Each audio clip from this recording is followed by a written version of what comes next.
De moins en moins d'appartements disponibles et des prix de plus en plus élevés, c'est la réalité du logement un peu partout, mais à Sherbrooke également.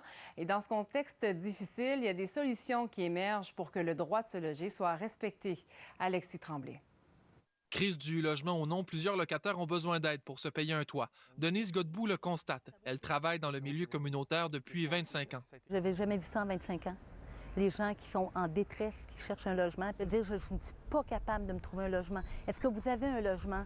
J'en ai besoin, là, tu sais. C'est passé. Elle dirige les habitations L'Équerre, un organisme à but non lucratif d'habitation sociale à Sherbrooke. Cette dynamique-là des augmentations, des rénovictions, ça fait pas partie. Ah ben non, de pas votre du tout. approche. Ben, pas du tout. Notre but, c'est pas de faire du profit, mais d'offrir du logement à bas prix à des gens qui en ont besoin. Sur le marché, un 5,5 coûte en moyenne 855 par mois à Sherbrooke. Aux habitations L'Équerre, le prix s'élève plutôt à 650 par mois, eau chaude incluse, près de 200 de moins.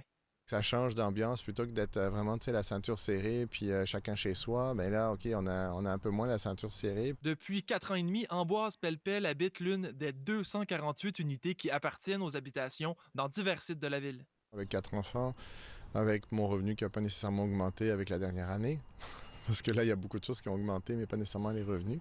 C'est sûr que c'est une solution assez majeure. Avec les revenus, les habitations réinvestissent à l'interne et développent des projets.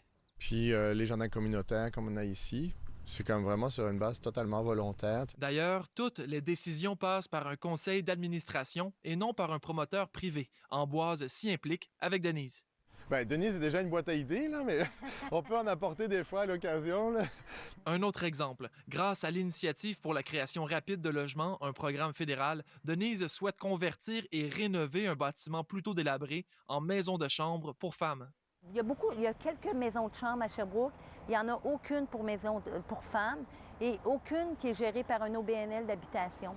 Ah, je trouve que c'est une super idée. Mais ça, c'est une idée de Denise aussi, avec ses connaissances. Mais c'est une super bonne idée parce qu'effectivement, il y a un besoin. Fait que c'est une opportunité en or. Si le projet voit le jour, il y aura une option de plus pour loger des femmes en quête d'espaces sécuritaires et abordables pour vivre. Ici, Alexis Tremblay, Radio-Canada, à Sherbrooke.